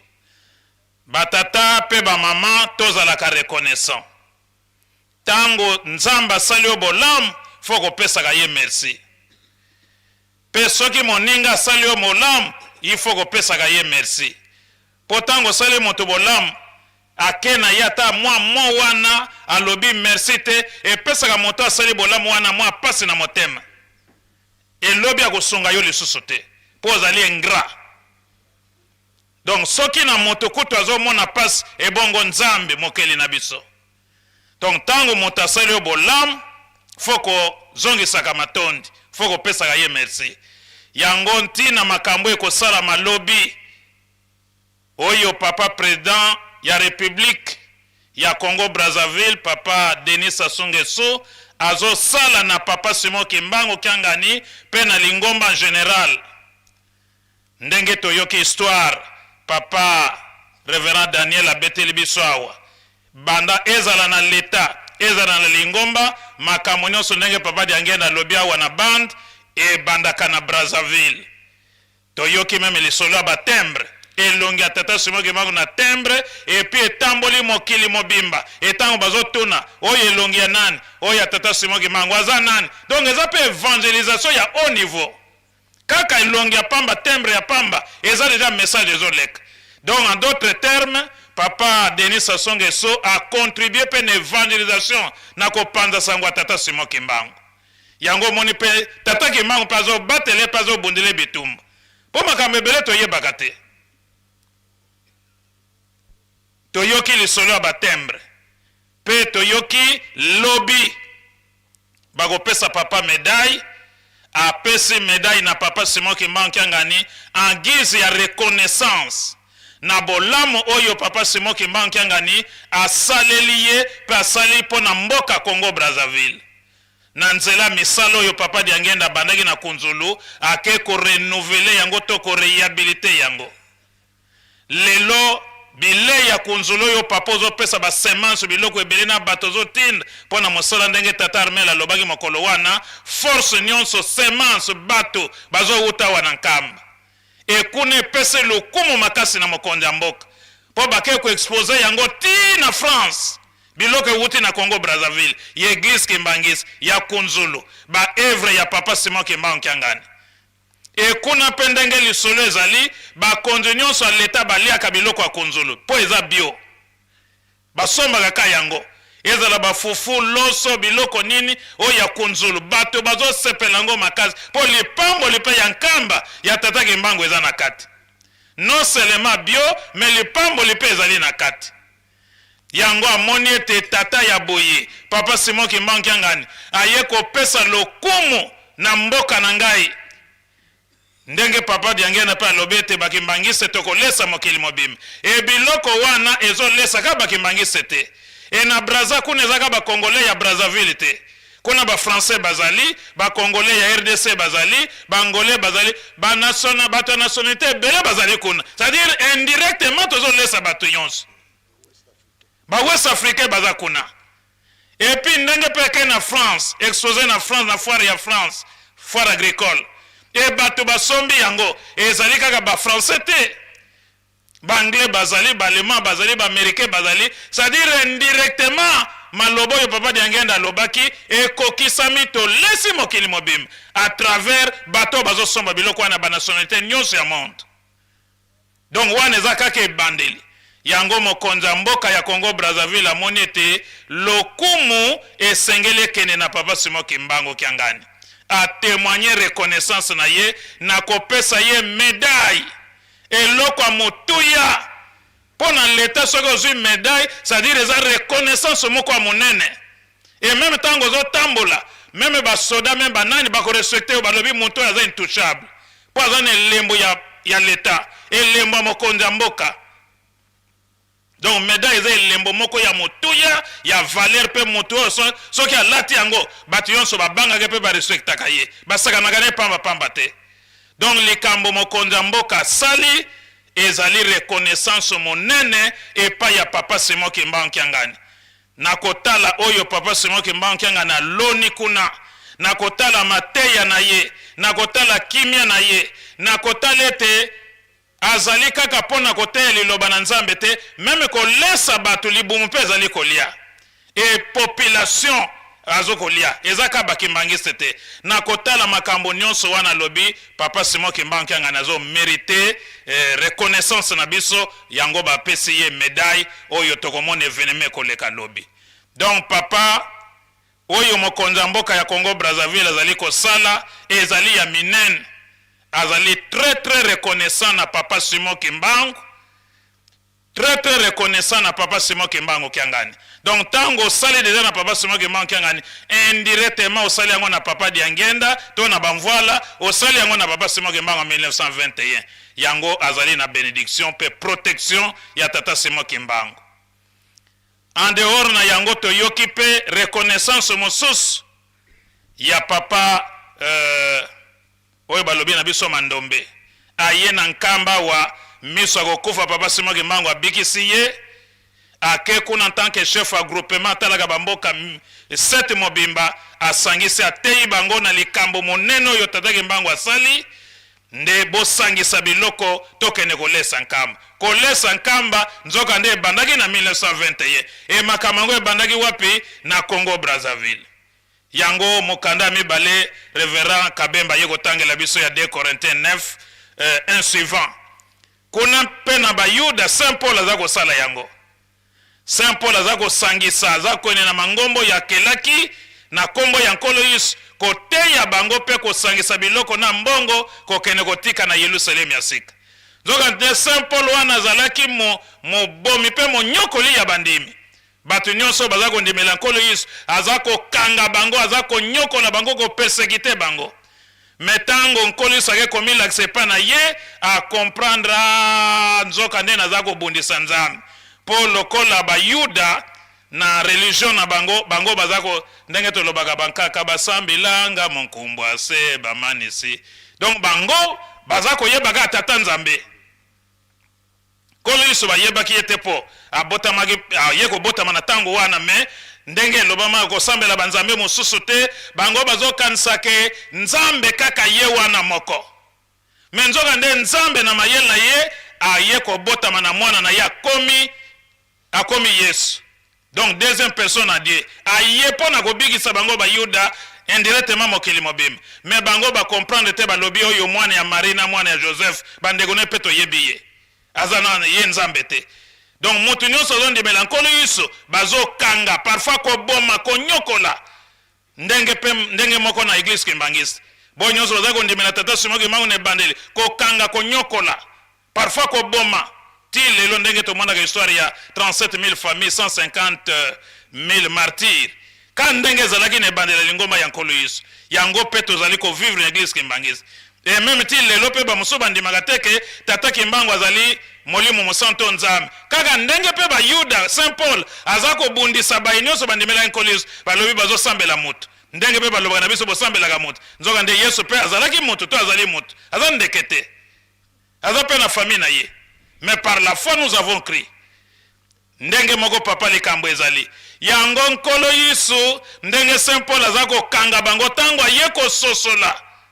Ete nkolo Yesu azali nde Nzambe ndenge conversion na ezali na Actes des Apôtres chapitre 9. La conversion ya Saoul akomaki Saint Paul. Yango akomaki ko récupérer retard. Ya makambo nyonso azako bundisa ba nyonso bandimelaki nkolo Yesu. C'est-à-dire indirectement azako bundisa nkolo Yesu. Po nkolo Yesu alobi Paul to Saoul pona nini ozali konyokola ngai. Nzoka ndazako nyokola nkolo Yesu boye te, mazako nyokola ba bandimelaki nkolo Yesu. Donc indirectement ba nyokola ka bakimbangisi, ba nyokola ka nde tata Kimbangu. Yango nde akomaki kokende kosangisa biloko akolia bambongo azokende kotika na ba saint ya Yerusalem, c'est-à-dire bandimi bambuta bato nyonso bamipesaki mpona mosala ya nkolo. yango tala kolesa nkamba oyo bandaki kuna na bayuda lelo pe ye kokoma na biso tata Mandombe abandaki yango koya kolesa nkamba yango batata pe ba mama biso bakimanyi tozala fier ndenge pe en dehors ya président Sassou ndenge révérend Lebe alobi biso pe na mokili na biso son excellence Félix Antoine Tshisekedi Tshilombo ye pe a témoigner reconnaissance na ye na tata Kimbangu na kotala moto ya bunda ki etumba po biso lelo to koma ba président to koma libre to koma indépendant vraiment zo mérité yango to monaki a signé ordonnance était 6 avril et comme férié chômé payé sur toute l'étendue de la République démocratique du Congo en reconnaissance na combat ya papa Simon Kimbangu pe ya conscience africaine. Donc bitumba ya tata Simon Kimbangu lelo soki to komi le 6 avril ozala nganga nzambe ya lingomba nini ozala mokonzi nini biso nyonso tofana na ndako biso nyonso na ndako bato bakomi tuna pona nini o lelo mokolo tata Simon Kimbangu abandaki mosala papa Simon Kimbangu azalaki nani babandi ko pesa histoire na ye donc pesa li evangelisation pe ya haut niveau mokonza mboka na biso asali po mokolo wana ezaka pona lokumu tata Simon Kimbangu et to moni pe makamba chemin de la passion lelo nkamba ville sainte donc nyonso wana papa bakonza leta bakoti makambo yango ezali esengo po na biso ke likambo ezalaki ya kocholama na 21 babelge babundisaki na ndenge nyonso lelo ekoma na valeur boye na mokili mobimba yango biso bandimi ndenge papa Mfuma Mbanza alobi totonga na biso nkamba totonga lingomba pour reconnaissance yango biso pe bakembaki tosala ngo d'une manière ou d'une autre peut-être oyebaka to toyebaka te po na Proverbe chapitre 3 verset 9 à 10 balobi livre de sagesse o bayuda bakomaki mayele bapesaki pona bana bango bapalanganaki na mokili mobimba balobi remercie le Seigneur en lui offrant une part de tes revenus. Remercie le Seigneur en lui offrant une part de tes revenus. Donne-lui le meilleur de tes récoltes. C'est-à-dire zongiselaka nzambe no matondi na kopesaka ye teni ya bozwi na yo. Pesa ye mbuma ya misala na yo ya maboko ya malamu akopambola misala na yo nyonso.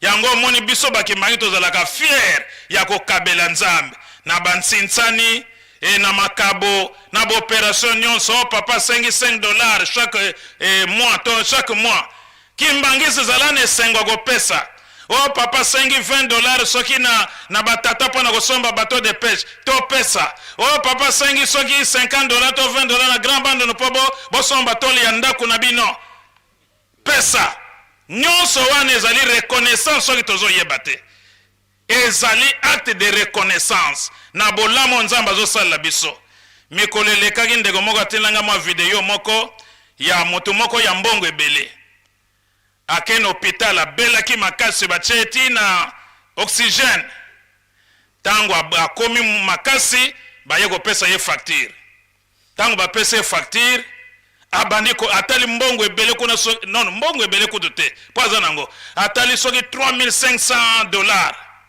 abandi kolela médecin mosusu ye alobi nini oza na mbongo oyo te tosunga yo alobi te naza na mbongo ebele nazali riche mais loko ezolelisa ngai tala kaka mo oxygène botyenga soki combien de minutes facture ebimi $3500 ebongo nzambe oyo apesaka biso mpe mabomoi banda na botamati lelo soki bazosala calculer ndenge bino bokalcule awa na oxygène oyo tokofuta combien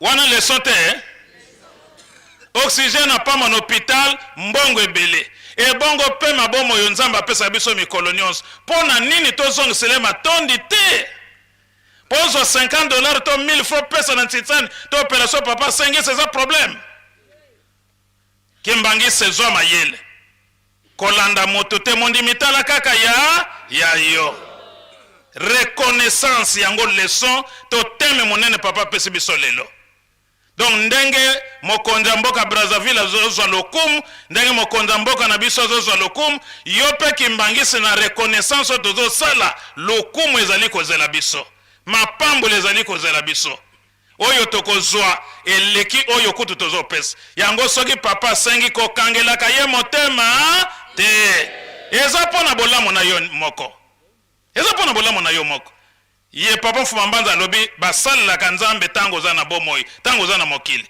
kuna esika tokendaka kaka lifuti papa Simoki Mbankianga mpe alobaka namonaka bato baya kosenga bolimbisi awa ntango ya kozwa maloba alobi bolingo mibeko misala ezalaka awa kuna na likolo kaka lifuti bolingo mibeko misala ezalaka te yango to profite kosala bolamu ntango tozali na bomoi po ete kuna tokende kozwa kaka lifuti papa Mfuma Mbanza alobi bato ya mateyi ya malamu baza moke me bato ya mateyi mabe baza ebele biso tokolanda papa Simoki Mbankianga tokolanda bato te tango landi ye oyo ya pembeni kuna oke kokweya foti ya nani foti na yo moko za yuma oli olanda papa yo kende kolanda bato mosusu za yuma foti na yo moko po ye te moto akofuta yo me nzambe na biso papa Simoki Mbankianga ye moto akofuta biso yango tate Ngopemba aza koloba moto na mayele na ye nakanisi papa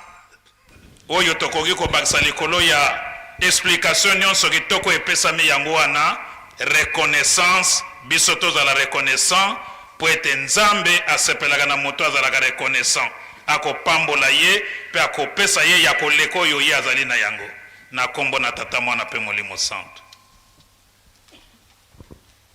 Merci papa pasteur bokoki kozonga na bino.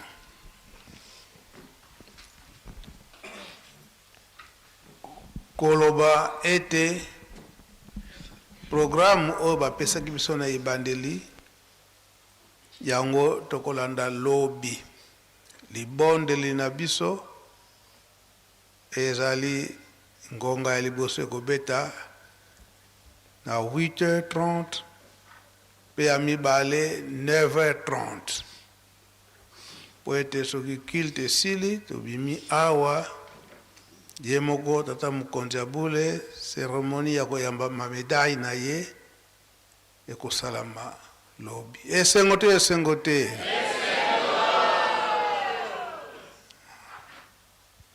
oyo tozali kosala na muke yango nde tata nzambe mpe aza kokanisela biso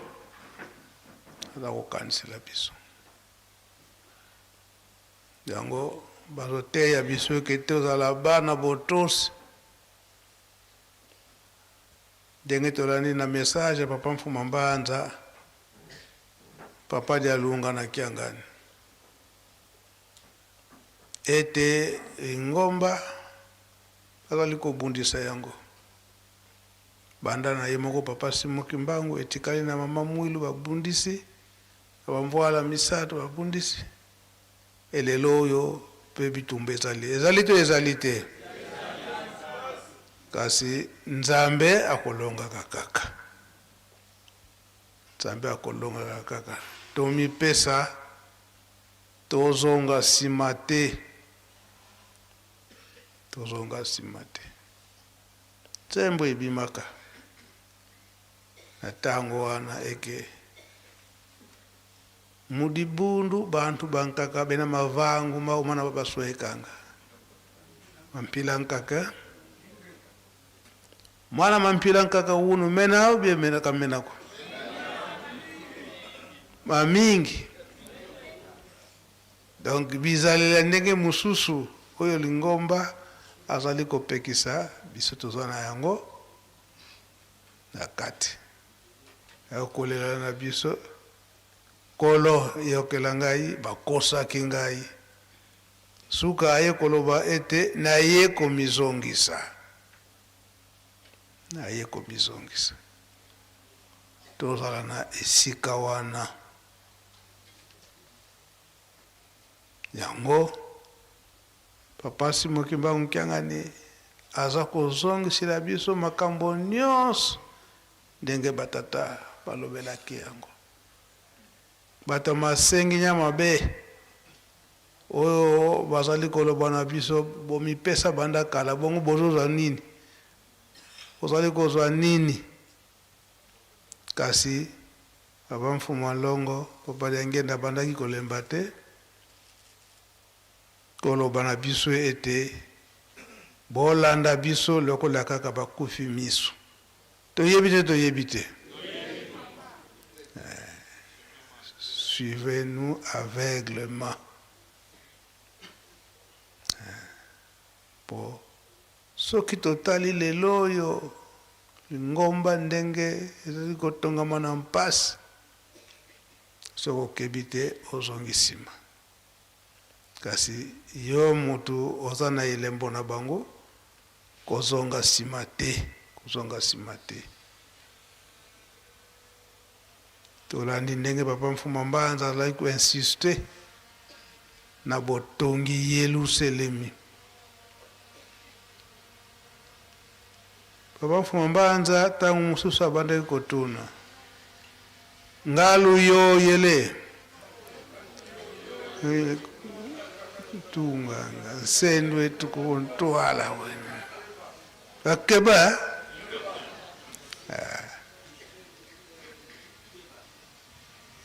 donc tolembi te tozali kotonga kaka bikateli nyonso oyo bazali kosenga biso tozali kopesa kaka oyo ye moko tata nzambe ayebi ndenge nini lifuti nini akopesa biso na ndenge tozali komipesa na misala na ye nyonso ndenge aza kosengela biso tozala kaka bana botosi yango tosilisi bo na mkondo lelo okombo tata mutata Molimo Santu amen.